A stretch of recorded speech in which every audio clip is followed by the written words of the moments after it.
150 guests stood with crystal glasses raised, smiling beneath the golden light pouring through the reception hall. My son and his new bride looked like the picture of happiness. Laughter echoed across the room, music floated through the air, and everyone believed they were witnessing the beginning of a perfect marriage. Then my son leaned close. His arm rested casually across my shoulder as cameras flashed around us. Without changing the smile on his face, he whispered only a few words. "Dad, call the lawyer. Right now." That was it. No explanation. No panic in his voice. Just quiet certainty. For everyone else, it looked like a father and son sharing a joyful moment at a wedding. For me, it felt like someone had quietly lit the fuse beneath a bomb. After 30 years working homicide investigations, I had learned something most people never do. The most dangerous moments rarely arrive with shouting. They arrive smiling. Before I tell you what happened next, I'd love to know where you're watching from. Leave your city, state, or country in the comments. I enjoy seeing how many different places these stories reach. And if you enjoy emotional family mysteries filled with unexpected twists, don't forget to subscribe so you won't miss future stories. This story includes fictional elements created for entertainment, but the emotions and lessons behind it remain very real. Autumn had transformed the Columbia River Gorge into something almost unreal. Sunlight poured through the enormous windows of Gorge View Ranch, reflecting from polished glasses and white tablecloths. Outside, the trees burned with shades of amber, crimson, and gold while the river flowed quietly below the hills. I sat at the family table wearing the same charcoal suit I had last worn at my wife's funeral. 4 years had passed since Ellen left this world. Even now I could imagine exactly what she would have been doing. She would have been wiping away tears while pretending she wasn't crying. Daniel would have teased her. She would have laughed. And cried even harder. That was Ellen. She never hid what she felt. Now the chair beside me remained empty. The silence beside me reminded me of everything we had lost. Still, watching my son standing proudly beside the woman he loved made me believe that perhaps life had finally started giving something back. Daniel looked confident in his navy blue suit, although I noticed the tiny habits only a father could recognize. He kept adjusting his cufflink every few minutes. It was the exact same nervous gesture he had before every high school baseball game. He looked happy. Truly happy. Beside him stood Tara. She wore elegant ivory lace, small white flowers woven into her dark hair. People couldn't stop admiring her. Everywhere I looked, guests smiled in approval whenever they saw the two of them together.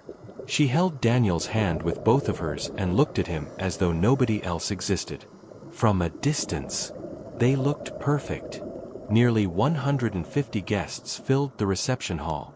Neighbors, old family friends, Daniel's co-workers, relatives, and many people I'd never met before.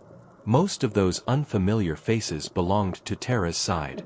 She had explained they were former classmates, professional contacts, and friends she'd made while living in Seattle. Everyone seemed polished, comfortable, confident. Exactly the kind of people who knew how to blend into elegant gatherings. The ceremony finished shortly after 5.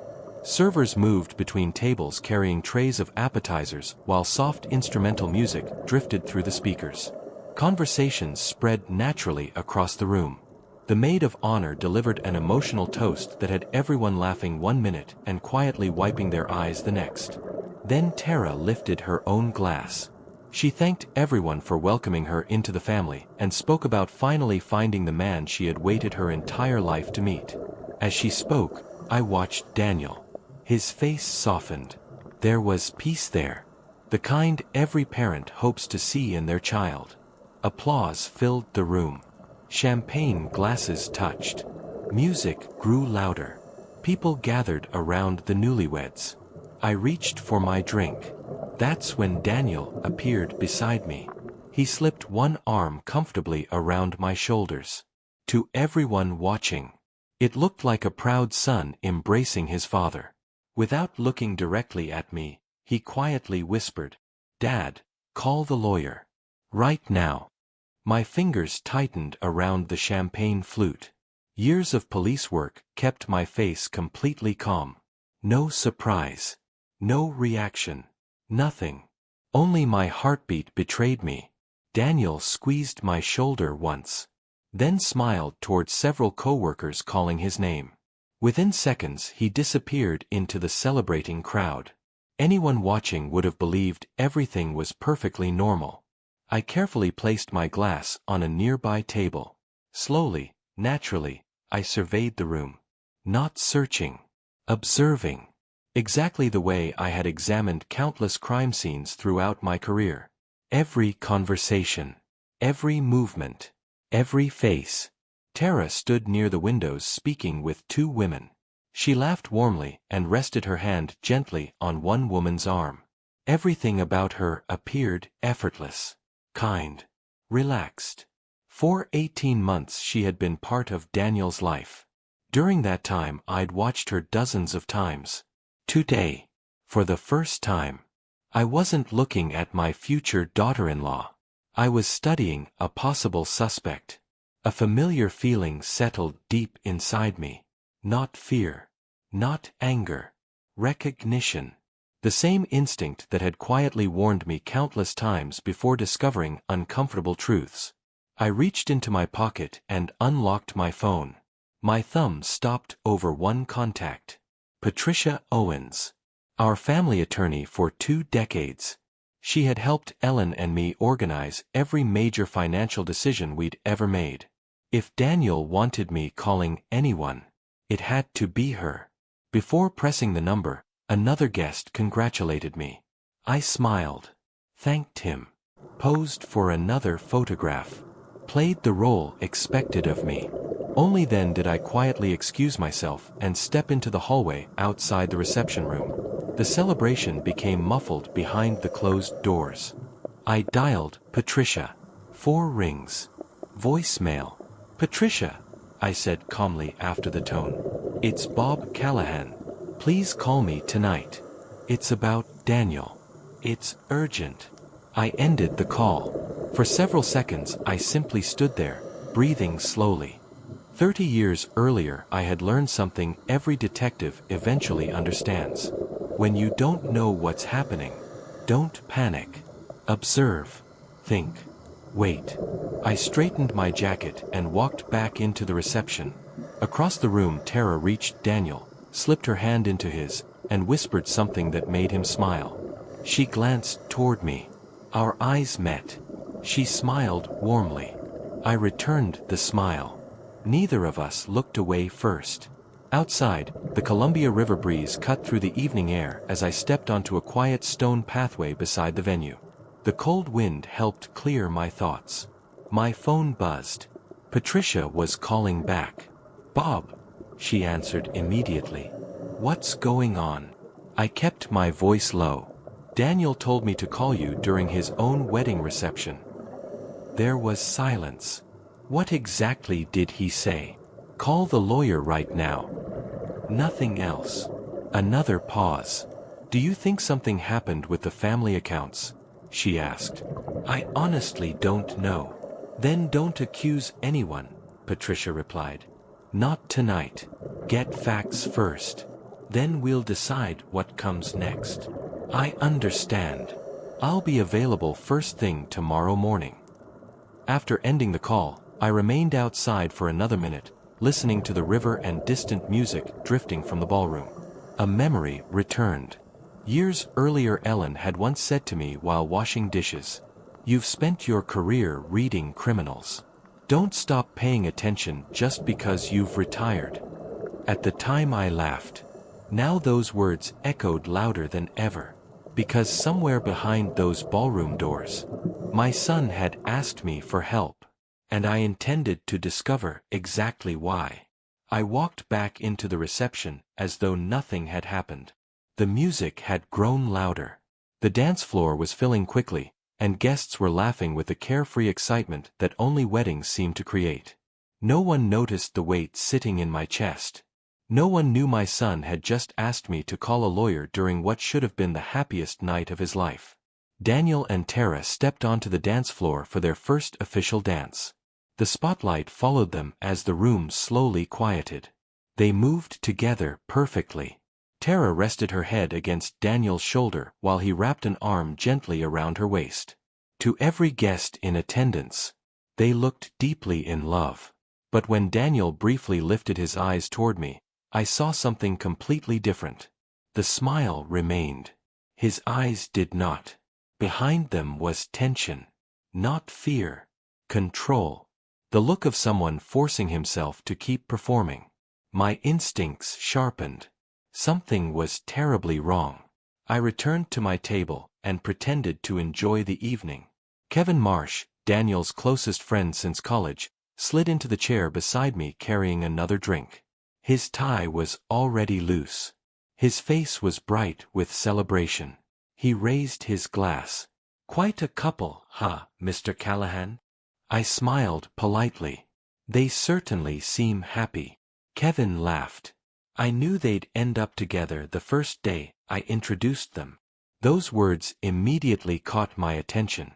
Introduced them. I kept my tone casual. Refresh my memory. How exactly did they meet? Kevin leaned back comfortably. It was almost 2 years ago. Some professional networking event in Seattle. I almost skipped it because it was on a weekday. But Tara came over and started talking to me. We talked for nearly an hour. Eventually she mentioned she'd just moved to Oregon. I told her she absolutely needed to meet Daniel. He shrugged. "The rest is history." I stirred the ice in my glass. "Who organized the event?" Kevin frowned. "I honestly don't remember. Some business organization. I'd never heard of them before. I think I found it through LinkedIn." That answer lingered in my mind. Unknown organization. Random invitation. Chance meeting. Or something carefully arranged. After Kevin returned to the dance floor, I replayed every word he'd said. An invitation. A networking event. A woman who conveniently approached exactly the right person. A friendly conversation. Then an introduction to my son. It sounded less like coincidence, and more like strategy. Later that evening Daniel quietly caught my eye from across the room. He nodded almost invisibly toward the back of the property. I waited several minutes before following. Old detective habits. Never move together if someone might be watching. Behind the reception hall stood a small wooden storage building surrounded by cedar trees. The sounds of laughter and music faded behind us. Only the cool October wind remained. Daniel stood waiting in the shadows. The moment I reached him, I saw the truth. His face had changed completely. The smile was gone. His shoulders sagged beneath the weight he'd been carrying all evening. He looked exhausted. Not physically. Emotionally. He rubbed both hands across his face before speaking. "It started 3 weeks ago." I stayed silent. When Tara went grocery shopping one afternoon, my laptop died. "So I used hers." He looked away. "I wasn't snooping. I honestly wasn't. I opened it." And a spreadsheet was already on the screen. His breathing slowed. The file name had our family name on it. My stomach tightened. What was inside? Daniel swallowed hard. "Everything. Our house. Your retirement savings. Your investments. My personal accounts." The joint account Tara convinced me to open. Everything was listed. Every asset. Every value. Every estimate. Every dollar. He continued quietly. There was another column. A timeline. My pulse accelerated. What kind of timeline? Daniel looked directly into my eyes. It said, 30 days after the wedding. The cold air suddenly felt much colder. There were notes beside different assets. Recommendations. Transfer windows. legal procedures, even reminders. He took a long breath. It looked like someone planning how to take everything. For several seconds, neither of us spoke. The distant music drifted through the trees. Finally I asked, "What did you do?" "I closed the computer. I put everything back exactly where it had been. I went into the bathroom. I turned on the faucet. And I sat there trying not to throw up." His voice cracked. "When Tara came home, I helped unpack the groceries. I kissed her. I smiled. We made dinner together. I stared at him. You've been pretending ever since?" He nodded. "Every single day." I struggled to keep my own emotions under control. "You should have called me immediately." Daniel looked down at the ground. "I almost did. But then I kept asking myself, what if I misunderstood? What if there was another explanation? And honestly," his voice became even quieter, "I wasn't sure you'd believe me." Those words hurt more than anything else he'd said. Not because they were unfair. Because they were true. My career had stolen far too many evenings. Too many birthdays. Too many baseball games. Ellen had always protected Daniel from feeling abandoned. She had covered for me countless times. Now I understood the price of that. I hadn't become the father a son instinctively called when life collapsed. I placed my hand firmly on his shoulder. "I'm here now. You don't have to carry this alone anymore." His eyes filled, but he forced the emotion back down. There was something else. A contact in her phone. Only 2 letters. LG. "You know who that is?" He shook his head. "No. But I can't stop thinking about it." I nodded slowly. "Does Tara know you found the spreadsheet?" "No. I've acted completely normal. Every day. Every dinner. Every conversation. Every wedding appointment. Everything." I looked at my son standing in the darkness. For 3 weeks he had lived beside someone he believed was planning to destroy his future. Completely alone. No one should ever have to carry that. "We're going back inside," I said. "We finish this reception. We smile. We celebrate. And tomorrow, we start uncovering the truth." Daniel nodded. "What if she realizes we know?" I looked toward the glowing reception hall, then back at him. "If there's one thing 30 years taught me, it's this. The person who moves first doesn't always win.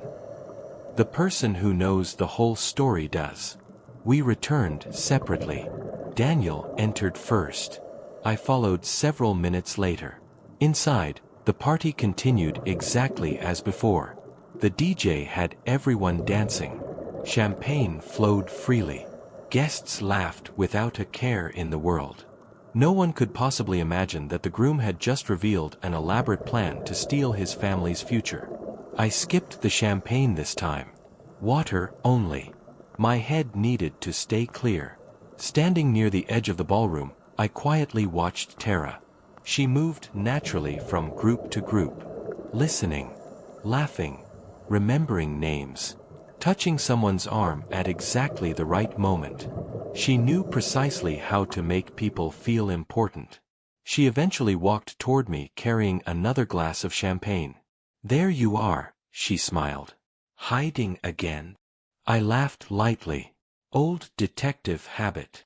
I like seeing every exit." She smiled warmly. "Daniel warned me about that." She raised her glass. "I'm really glad you're here tonight. He loves having you with him." "I wouldn't miss this day for anything," I answered. We looked at one another. Both smiling. Both hiding something. She lowered her voice. "Daniel talks about you all the time. He admires you. I know losing Ellen changed everything." Her eyes softened. "I promise I'll take care of him the way she would have wanted." Hearing my wife's name spoken so naturally almost shook me. But I didn't let it show. That means a great deal. She gently squeezed my arm before walking back toward Daniel. Watching her disappear into the crowd, I couldn't stop thinking. Everything she said, everything she did, everything felt perfectly rehearsed. Too perfect. And after everything Daniel had told me, perfection itself had become suspicious. As the reception continued around us, I silently made one promise. No matter how carefully this plan had been built, no matter how many lies were hiding beneath those smiles, I would uncover every single one.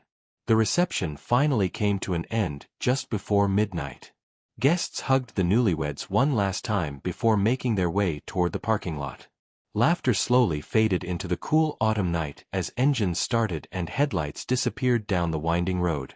From the outside, it had been a beautiful celebration. Inside my mind, it had become the opening chapter of an investigation.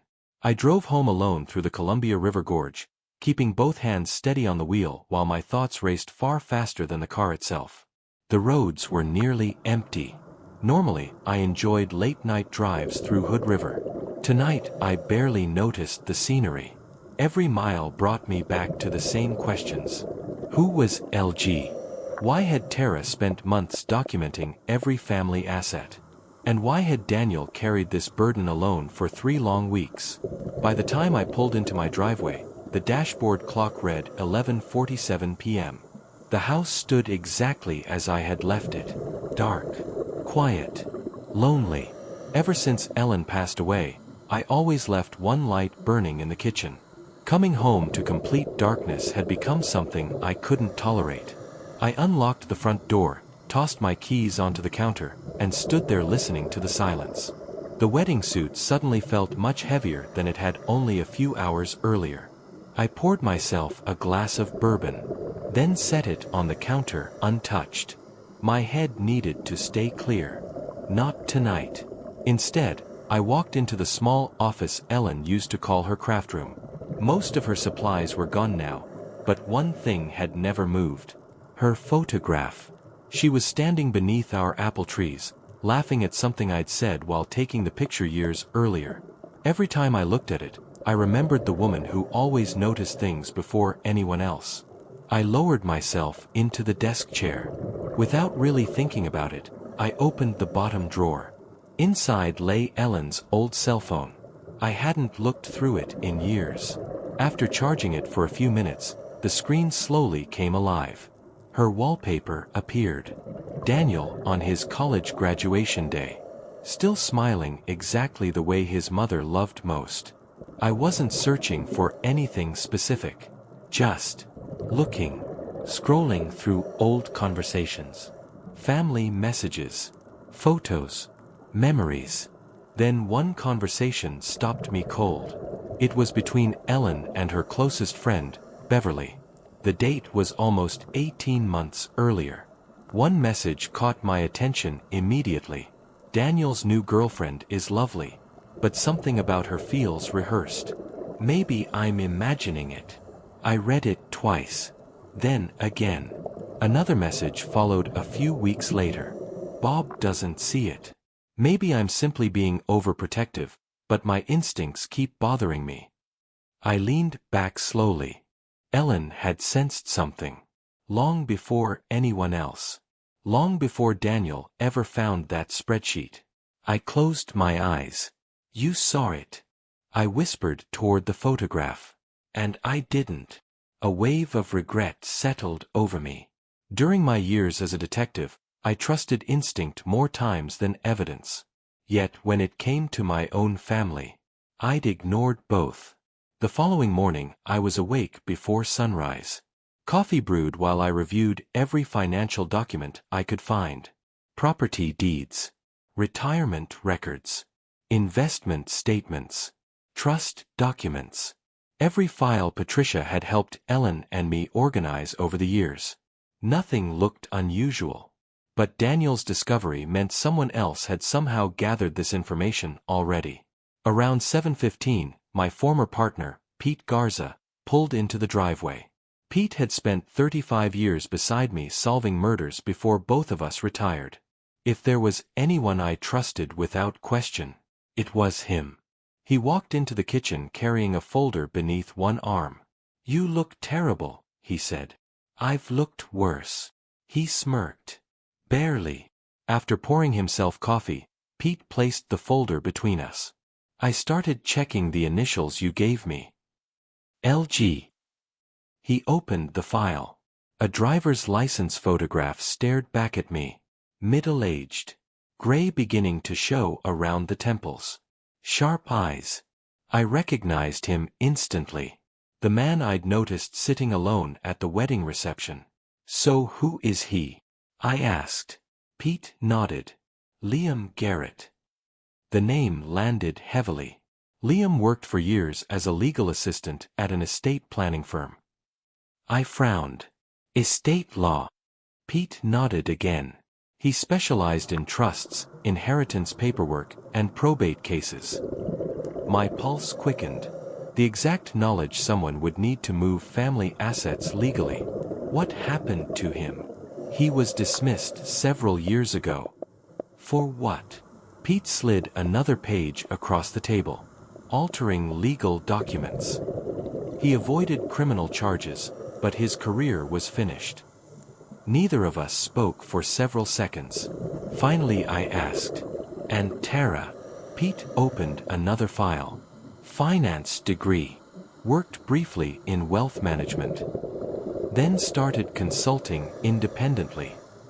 "Any clients?" Pete shook his head. "None that I could verify. But..." He tapped one line. "There have been regular deposits into her personal account. Same amount. Every month. From where?" "A shell company." My jaw tightened. "Someone's paying her." "Looks that way." Pete continued turning pages. Then another discovery stopped both of us. Liam and Tara share the same father. I looked up. What? They're half-siblings. Different mothers. They grew up separately. Their father abandoned both families years ago. Died several years back. Left them nothing. The room became very quiet. Suddenly, everything began fitting together. The legal knowledge. The financial expertise. The secret payments. The mysterious initials. This wasn't one person acting alone. It was a partnership. Pete pointed toward another report. I also checked the networking event where Tara supposedly met Daniel. What about it? It only happened once. One event. Then the organization disappeared. I stared at him. The company doesn't really exist. It existed just long enough to organize that conference.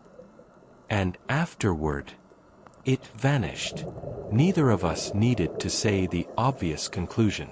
Daniel hadn't met Tara by chance. Someone had arranged that introduction. Months, perhaps years, before he ever realized it. I stood and walked toward the kitchen window. Outside, morning sunlight spread across Ellen's apple orchard.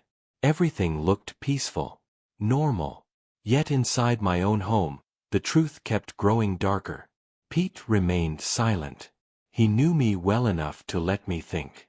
Finally, I spoke. She didn't fall in love with Daniel. Pete looked at me. She found him. Those words hung heavily between us. If that was true, then every smile, every family dinner, every holiday, every promise, had been part of something much larger. Pete slowly closed the folder. What do you want to do next? I turned away from the window. The detective inside me had fully awakened. We don't confront anyone. Not yet. We watch. We gather proof. And when we finally move, we end this all at once. Pete gave a slow nod. That's the Bob Callahan I remember. I looked once more toward Ellen's photograph sitting quietly across the room. I should have seen it sooner. No.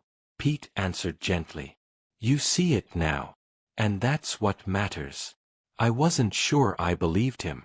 But I did know one thing. Whoever had spent months building this carefully planned deception had no idea they were now being investigated by two detectives who had spent decades exposing people exactly like them. And this time, the hunters had become the hunted. The rest of Monday disappeared beneath phone calls, notes, and unanswered questions.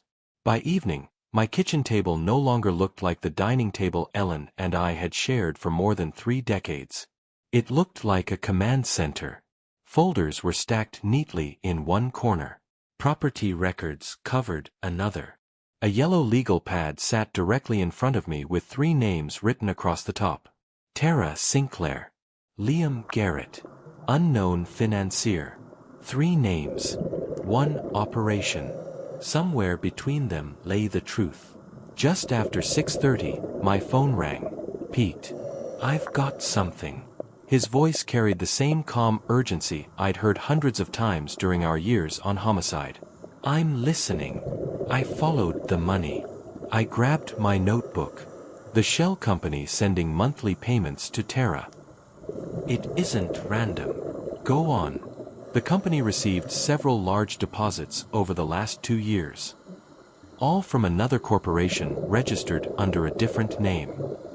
Different owner. On paper. He paused. But the addresses overlap. The accountants overlap. So do the lawyers. Someone had built layer after layer of protection.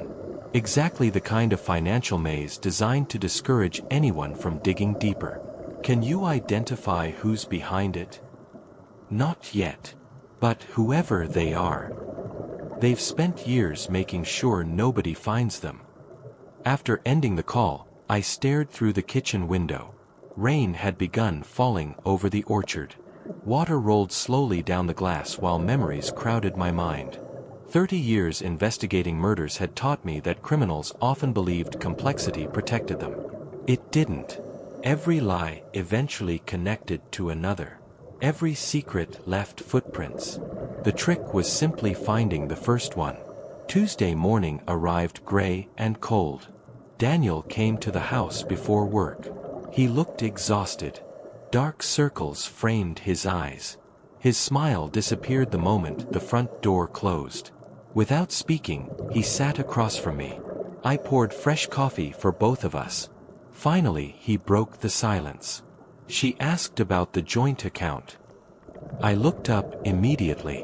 What exactly did she say? She found furniture she wanted. She suggested moving some money this week. He looked down into his coffee. I told her the bank's website was having technical problems. I nodded slowly. And she smiled. That's all. No argument. No pressure. Just smiled. Something about that bothered me. Too easy. Someone following a carefully prepared plan doesn't panic when the first obstacle appears. They adjust. That meant Tara wasn't acting alone. She was probably waiting for instructions. I told Daniel everything Pete and I had discovered. The fake consulting business. The mysterious shell companies. Liam Garrett's legal background. The financial transfers. Daniel listened without interrupting. Each new detail made his expression heavier. Finally he asked, "So none of this was accidental?" I shook my head. "I don't believe it was." He leaned back in his chair. "You know what hurts the most?" I waited. "I loved her." His voice almost disappeared. "I wasn't pretending. I believed every word she ever said." The room became painfully quiet. No father knows how to answer something like that. I reached across the table, placed my hand over his. "This isn't your fault. People like this survive because they know how to earn trust." He nodded but said nothing. After Daniel left, I drove across town to Patricia's office. She already had several folders waiting. "The paperwork is nearly finished," she explained. "If anyone attempts an unusual transfer from Daniel's joint account, the bank's fraud department will automatically delay it. How long? Long enough for Daniel to be notified. That bought us valuable time. Maybe not much, but enough. Patricia slid another document across the desk. I also reviewed everyone who had access to your estate records over the last few years. I studied the list. Most names meant nothing. One didn't. Who's Rebecca Tanner? Patricia frowned. A junior associate. She worked here briefly. When did she leave? A little over 18 months ago. Without warning, something immediately clicked. 18 months. The same period when Tara entered Daniel's life. I looked at Patricia. Can you verify Rebecca's background? I already tried. She slowly removed her glasses. And that's where things became strange. The university she listed has no graduation record. The law firm she claimed to work for doesn't exist. The references on her resume all lead nowhere. I stared at her. So Rebecca Tanner wasn't real. Patricia nodded quietly. I believe someone created an entirely false identity. For a moment, neither of us spoke. Someone had deliberately placed a fake employee inside the law office responsible for protecting my family's financial information. This operation had never been rushed. It had been planned. Patiently, carefully, professionally. Outside the office, I immediately called Pete. I think we just found how they learned about my finances. I explained everything. When I finished, Pete answered only one sentence. This just became organized crime. That afternoon we met at our usual coffee shop. Pete already had maps, timelines, and financial reports spread across the table. This wasn't only about Daniel, he said. They needed access to your entire family. He drew a line across his notebook. First they gathered information. Then they introduced Tara. Then came the engagement. Then the joint account. And finally, the marriage. Each step connected perfectly. Not emotionally. Logically. Like pieces of a business plan. I leaned back. They expected everything to happen naturally. Pete nodded. They counted on trust doing most of the work. As we reviewed the timeline, another thought entered my mind. If Liam is supervising this, where is he now? Pete smiled slightly. I've already been checking. He handed me another sheet. Liam checked into a hotel yesterday. Downtown Portland. My heartbeat quickened. How far from Daniel? 12 minutes. He wasn't watching from another city. He was nearby. Close enough to step in if anything went wrong. Pete folded his arms. I think they're speeding up. So do I. The spreadsheet mentioned 30 days. He nodded. But I don't think they're waiting that long anymore. Neither did I. If Daniel kept delaying the transfer, they would become impatient. That meant our window was shrinking. As evening settled over Hood River, I stood alone on my porch watching the rain soak Ellen's orchard. Every clue pointed toward the same conclusion. This wasn't simply greed. Someone had invested years, money, false identities, fake businesses, legal knowledge, financial expertise, all to reach one family, mine. Whoever stood behind this operation wasn't just after money. They wanted revenge. I could feel it. I just hadn't discovered why. I looked toward the dark orchard and quietly made another promise. They chose the wrong family. Because for the first time since my retirement, I wasn't simply a grieving father anymore. I was a detective again. And the investigation had only just begun. Wednesday morning arrived with heavy clouds hanging over the valley. Bob Callahan had been awake since before dawn. A fresh pot of coffee sat untouched on the kitchen counter while dozens of photographs, bank records, and handwritten notes covered the dining table. After 3 decades as a homicide detective, one lesson had never failed him. When every clue starts pointing in the same direction, someone is getting nervous. And nervous people make mistakes. His phone vibrated. Pete. I've got eyes on Liam. Bob picked up immediately. Where? He left the hotel 20 minutes ago. And he isn't meeting Tara. Bob frowned. Who then? Pete hesitated. Someone we weren't expecting. 40 minutes later, Bob arrived outside a quiet office building in downtown Portland. Pete waited inside an unmarked SUV parked across the street. He handed Bob a pair of binoculars. 3rd floor. Bob looked through the lenses. A man in an expensive charcoal suit stood near the window speaking with Liam Garrett. Neither man looked relaxed. The conversation appeared tense. Liam repeatedly shook his head while the older man pointed towards several documents spread across the desk. Know who he is? Bob asked. Pete nodded. Richard Vaughn. The real owner behind one of the shell companies. Bob lowered the binoculars. So we finally found someone above Liam. Pete nodded. I think Liam answers to him. For nearly an hour they watched people enter and leave the building. Nobody noticed the 2 retired detectives waiting across the street. Finally the meeting ended. Liam exited first. Richard Vaughn remained inside. Instead of returning to his hotel, Liam drove toward Hood River. Bob exchanged a quick glance with Pete. He's heading back. To Daniel. Pete started the engine. We're about to find out. Meanwhile, Daniel was sitting in his office pretending to review engineering reports. He hadn't read a single page all morning. His thoughts remained fixed on Tara. At exactly 11:17 his phone buzzed. Tara, dinner tonight? I found the perfect place for us. Daniel stared at the message. Only a week earlier it would have made him smile.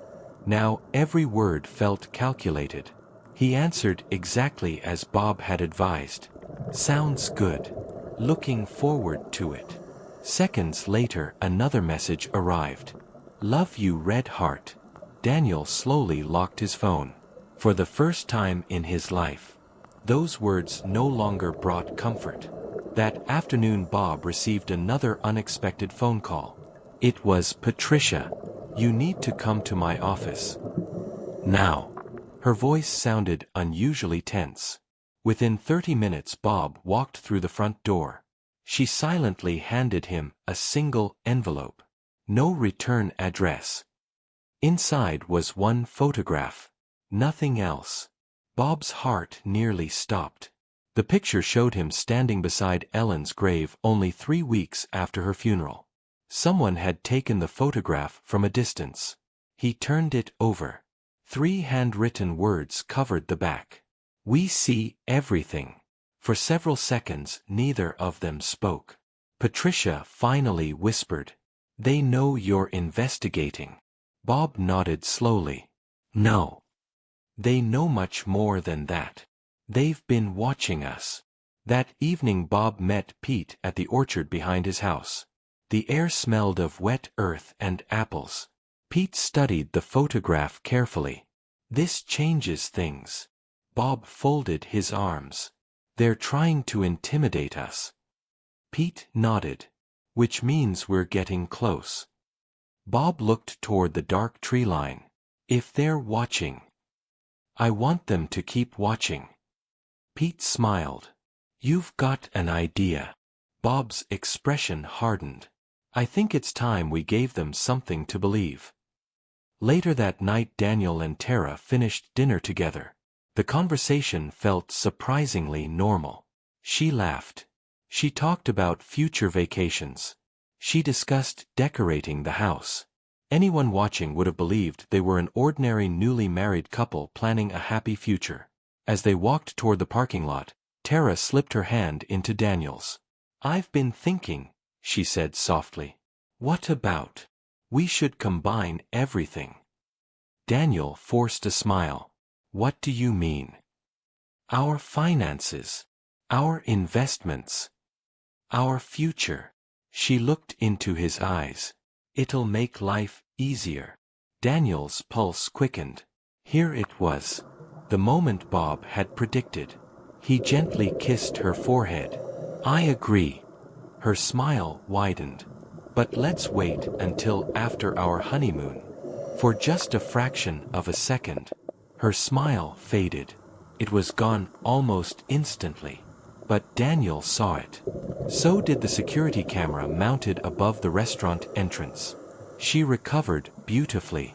Of course, she said warmly. There's no rush. But Daniel knew better. There was a rush. Someone wanted access to that money. And they wanted it soon. Back at Bob's house, the phone rang just before midnight. Pete's voice came through the speaker. You were right. What happened? Liam just checked out of the hotel. Where's he going? We lost him for 20 minutes. Pete paused. Then he drove straight to a warehouse outside the city. Bob frowned. A warehouse? You need to see this yourself. Bob grabbed his jacket. As he locked the front door, one thought refused to leave his mind. The operation was larger than they had imagined. And whatever waited inside that warehouse would either answer their biggest questions or place all of them in far greater danger. Bob arrived at the abandoned warehouse just after 1 o'clock in the morning. The building stood alone at the edge of an aging industrial district, surrounded by rusted fencing and cracked pavement. Years ago, trucks had lined the loading docks around the clock. Now only broken windows and faded company logos remained. Pete waited inside his SUV with the headlights off. Liam's still in there, he whispered. He's been inside almost 20 minutes. Bob studied the warehouse. No lights showed through the dirty windows. No movement. Too quiet. Any other vehicles? Pete handed him a small notepad. 3. A black SUV. A silver pickup. And a dark blue sedan registered to another shell company. Bob nodded slowly. This wasn't a random meeting. The two former detectives crossed the street quietly, staying close to the shadows. One side door hadn't latched properly. Someone had entered recently. Bob carefully eased it open just enough to hear voices. Inside, the enormous warehouse echoed with conversation. He couldn't see the speakers clearly, but one voice belonged to Liam. Daniel keeps delaying everything. Another voice answered. Calm. Older. Patient. Then give him another reason to trust her.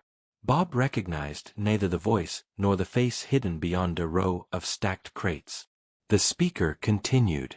We've invested too much time to fail now. Another person asked. And his father? The older man laughed softly. A retired detective. He's grieving. He's emotional. He'll see only what we allow him to see. Bob exchanged a silent glance with Pete. They had underestimated the organization. These people knew far more about Bob than he had imagined. A projector illuminated one wall. Charts appeared. Photographs. Names. Financial summaries. Bob's heartbeat slowed into the familiar rhythm he always experienced before making an arrest. One photograph filled the screen. It was Daniel. Another appeared. Bob himself. Then Ellen. Even after her death, they had kept records. Someone had been studying the Callahan family for years.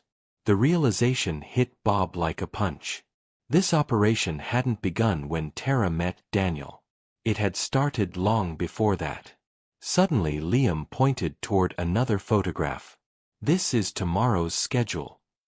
The projector switched again. Daniel's office. His route home. Even the restaurant where he usually met clients. Pete quietly raised his phone and photographed every slide he could see through the opening. Evidence. Real evidence. Exactly what they needed. Then everything changed. A security alarm beeped once. One of the men looked toward the side entrance. Did you hear something? Bob stepped back instinctively. Another man moved closer. Pete whispered, "We've got to go." The warehouse door suddenly swung wider. A flashlight beam sliced through the darkness. "Who's there?" Bob and Pete disappeared behind an old shipping container just before the light swept past them. Footsteps approached. Slow, careful. The unknown guard searched outside for nearly a full minute. Bob barely breathed. Finally, the man muttered, "Probably a stray cat." The flashlight disappeared. The door closed again. Neither detective moved for another 30 seconds. Only after the voices resumed inside did Pete whisper, "That was too close." Bob nodded. "But we got what we came for." Back inside Pete's SUV, they reviewed the photographs. Every image confirmed one thing. The organization maintained detailed files on multiple families. Not just the Callahans. There were dozens, maybe hundreds. Each file contained financial information, personal histories, photographs, and handwritten notes. "This is bigger than inheritance fraud," Pete said quietly. Bob stared at one photograph showing another smiling family. "They're selecting victims." Before sunrise, Bob met Patricia. She carefully examined every photograph. Her expression became more serious with each page. "This isn't civil fraud anymore." She looked directly at Bob. "This belongs with federal investigators." Bob agreed. "But not yet." Patricia frowned. "You have enough evidence." "Not enough to identify the people at the top." She knew him well enough not to argue. Meanwhile, Daniel sat across the breakfast table from Tara. She smiled while pouring coffee. "You seem tired." "Didn't sleep well," he answered. She reached across the table and squeezed his hand. "We'll feel better after the honeymoon." He forced another smile. "I hope so." For the first time since meeting her, Daniel noticed every movement, every pause, every carefully chosen word. He realized something heartbreaking. The woman he'd fallen in love with had become impossible to separate from the woman he now suspected. Were any of the memories real? Or had every smile been part of a carefully rehearsed performance? That question hurt more than any betrayal. Late that afternoon, Bob received another anonymous envelope. This time there was no photograph. Only a single sheet of paper. Typed neatly across the center were 6 words. "Stop looking, or lose your son." Bob read the message twice. Then calmly folded the paper. Fear wasn't what he felt. Anger was. Whoever stood behind the operation had just made one enormous mistake. They had stopped chasing money. Now they were making threats. Threats changed everything. Bob looked toward Pete, who had just walked into the room. "They're scared." Pete raised an eyebrow. "You think so?" Bob placed the anonymous letter on the table. "People who are winning don't send warnings. They finish the job." Pete smiled slightly. "So what's next?" Bob's eyes settled on the wall of photographs, notes, and timelines covering his office. "We stop reacting. We make them believe they're still in control. And then..." He paused. "We bring the entire organization into the open." Outside, thunder rolled across the valley. The storm had finally arrived. But Bob knew the real storm was only beginning. The storm finally arrived before sunrise. Rain pounded the roof of Bob Callahan's house while lightning illuminated the orchard Ellen had loved so much. Bob hadn't slept. Neither had Pete. The evidence covered the dining room table in carefully organized stacks. Photographs. Financial records. Vehicle registrations. Copies of shell company filings. Anonymous letters. And, most importantly, the photographs Pete had taken inside the warehouse. For the first time since Daniel whispered those impossible words at his own wedding, Bob believed they finally had enough. Now came the difficult part. Making sure the people responsible couldn't escape. At 7:30 that morning, Patricia arrived carrying 2 sealed folders. "They're ready," she said. Bob looked up. "The court orders?" She nodded. "Emergency asset protection. If anyone attempts to move money from Daniel's accounts, every transaction freezes immediately." Pete smiled. "So if they make their move, they'll walk straight into a wall." Patricia nodded. "And they'll know someone stopped them." Bob closed the folder. "Good. It's time." Meanwhile, across town, Tara stood inside Daniel's kitchen preparing breakfast. She hummed softly while placing toast onto 2 plates. To anyone watching, she looked like a devoted newlywed. Daniel walked downstairs pretending nothing had changed. He kissed her cheek. "Morning." She smiled warmly. "I've got a surprise today." "Oh, I booked an appointment with our financial advisor." Daniel's heart skipped. "Our advisor? I thought we could finally combine everything." She slid paperwork across the table. "I've already filled out most of it." Daniel glanced at the forms. Joint ownership, investment authority, transfer authorization. Exactly what Bob had predicted. He forced another smile. "Looks good. Let's do it this afternoon." Her eyes sparkled. "I knew you'd agree." An hour later, the trap was ready. Bob, Pete, Patricia, 2 investigators from the State Financial Crimes Division, and several federal agents waited quietly inside the bank's conference offices. Every room contained cameras. Every conversation would be recorded. Daniel entered exactly on time. Minutes later, Tara arrived carrying a leather portfolio. She smiled confidently.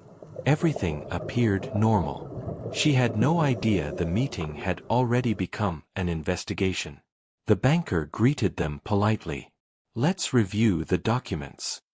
Tara immediately reached into her portfolio. She handed over several prepared forms. Bob watched through the security monitor. She didn't hesitate once. Almost as though she'd completed the process many times before. The banker typed quietly, then stopped. "I'm sorry. There seems to be a restriction." Tara's smile barely changed. "What kind of restriction?" "One moment." The banker excused himself. Exactly as planned. He walked into the adjoining office. Seconds later, Bob stood. "So," Pete whispered. "Showtime." The conference room door opened. Bob walked inside first. Pete followed. Then Patricia. Finally, 2 federal investigators displayed their credentials. Daniel remained seated. Tara slowly turned around. Her confident smile disappeared. "Bob." She looked genuinely confused. "What is this?" Bob calmly placed several photographs onto the table. Warehouse photographs. Financial records. Copies of the spreadsheet. Anonymous threats. Each one landed in front of her. One after another. Silence filled the room. Finally Bob spoke. "You've had months to tell the truth. I'm giving you one last opportunity." Tara stared at the papers. Then at Daniel. Then back to Bob. For nearly 30 seconds. Nobody spoke. Finally, she laughed. Not nervously. Not emotionally. Simply laughed. "You figured it out." Daniel stared at her. His voice barely existed. "So, it was all real?" She looked toward him. "I'm sorry. I never expected things to become complicated." Daniel felt his stomach twist. "Complicated? You married me." For the first time, her eyes showed something resembling regret. "I wasn't supposed to love anyone. But I did." The room became perfectly silent. She lowered her head. "I made one mistake. I fell in love with the wrong man." Daniel closed his eyes. Those words hurt more than every lie combined. because for one heartbreaking moment, he believed her. The lead investigator stepped forward. "Where's Richard Vaughn?" Tara remained silent. "Where is Liam Garrett?" Still nothing. The investigator opened another folder. "You have two choices. You cooperate, or you face every charge alone." Several long moments passed. Finally, Tara looked at Bob, then at Daniel. Quietly, she whispered, "They're already leaving." Outside, police vehicles suddenly surrounded the parking lot. Several black SUVs attempted to pull away. Uniformed officers blocked every exit. Federal agents moved in. Liam Garrett was arrested before reaching his car. Richard Vaughn attempted to escape through the rear parking garage. He made it less than 50 feet. By noon, 7 arrests had been made. Search warrants were being executed across 3 states. Investigators recovered computers containing records from dozens of fraudulent operations targeting wealthy families. The Callahans had never been the only victims. They had simply been the next target. 3 months later, the orchard behind Bob's home had begun blooming again. Spring sunlight filtered through the apple trees. Daniel stood beside his father holding 2 cups of coffee. Neither man spoke for several minutes. Finally, Daniel smiled. "You know what? You were right." Bob laughed softly. "About what?" "When you told me the truth always catches up." Daniel looked across the orchard. "I just wish it hadn't taken losing someone I loved to learn it." Bob placed a hand on his son's shoulder. "Trust isn't weakness. It's what makes us human. The people who abused that trust, they're the ones who failed." Daniel nodded slowly. For the first time in months, peace replaced anger. Before leaving, Bob stopped beside Ellen's favorite apple tree. A gentle breeze moved through the branches. He smiled toward the old wooden bench where they used to sit together every evening. "You knew before I did," he whispered. "I finally caught up." The wind rustled softly through the leaves. Bob smiled. Some wounds never completely heal. But justice has a way of making even the deepest scars a little easier to carry. He turned toward the house. Daniel was waiting by the porch. Father and son walked home together. Not because the past had disappeared, but because they finally had a future worth protecting.